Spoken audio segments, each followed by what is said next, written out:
Hello guys, ఇది వచ్చేసి నా సెకండ్ వీడియో. నేను వచ్చేసి సోలార్ ప్లాంట్లో వర్క్ చేస్తున్నా. ఇది వచ్చేసి మీకు ముందే తెలుసు కదా.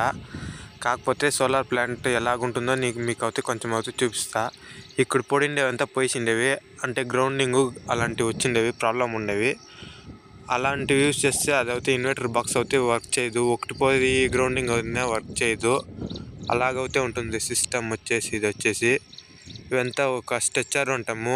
ఆ పైన 30 కింద 30 అంటే ఫుల్ స్ట్రెచ్చర్ ఉంటాము.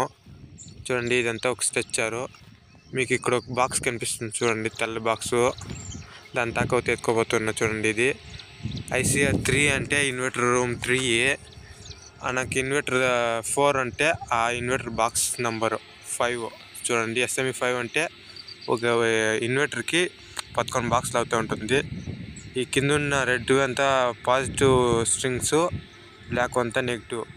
ఒక స్ట్రెచ్చర్కి వచ్చేసి 2 స్ట్రింగ్లు అయితే వస్తుంది, ఒక పాజిటివ్ ఒక నెగిటివ్. ఇలాగైతే ఉంటుంది సోలార్ ప్లాంట్. దాని కింద అయితే మనకు అయితే ఇలాగైతే ఉంటుంది. 2 ప్లేట్స్ అయితే ఒకే స్ట్రైట్ లైన్లో అవుతూ ఉంటుంది. ఇలాగైతే ఉంటుంది గైస్. చూడండి, నేనైతే ఇక్కడైతే వర్క్ చేస్తున్నా, అందుకే ఇలాంటి వీడియోలు అయితే వేస్తున్నా. నచ్చితే లైక్ చేసుకొని సబ్స్క్రైబ్ చేసుకోండి. ఇది వచ్చేసి పర్లింగ్ సైడ్ కేసి ఉండేవి, కంబీలు వచ్చేసి పర్లింగ్లు అంటాము. ఆ కిందికి హోల్ సెషన్స్ కూడా అది వచ్చేసి కాలం పోస్ట్ అంటాము.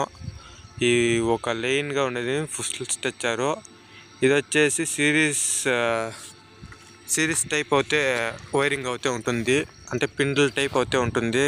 మనమేమి చేంజ్ చేసే అవసరం లేదు, పిండిల్ లాక్ల టైప్ అయితే వేసేయచ్చు. అవి వచ్చేసి 2 ఇన్వర్టర్ రూమ్లో 2 ఇన్వర్టర్ బాక్స్లో మళ్ళీ ఒక రూమ్ బ్యాటరీస్ ఉంటాయి. అంటే DC కరెంట్కి అయితే నైట్ అయితే లైట్ మండడానికి అయితే అది బ్యాటరీ ఉంటుంది.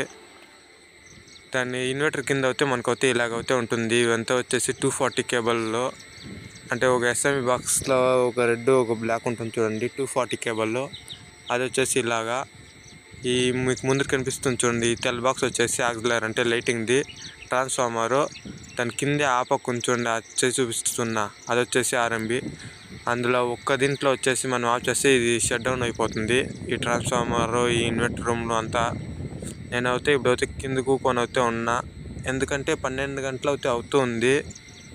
కాకపోతే ఇప్పుడైతే ఎండ అయితే చాలా ఉంటుంది. అప్పుడు హెవీ కరెంట్ అయితే వస్తే కన్నా అవి ట్రిప్ అయిపోతుంది. అందుకే అవి ట్రిప్ అయినప్పుడు మనం ఆన్ చేయాల. ఇలాగైతే ఉంటుంది గైస్ నా డైలీ వర్క్. ఇక్కడైతే ఒక సెక్యూరిటీ రాలేదు, అందుకే నేను అయితే ఇక్కడికి అయితే వచ్చా, లేకపోతే నేను ఆఫీస్లోనే ఉన్నాను.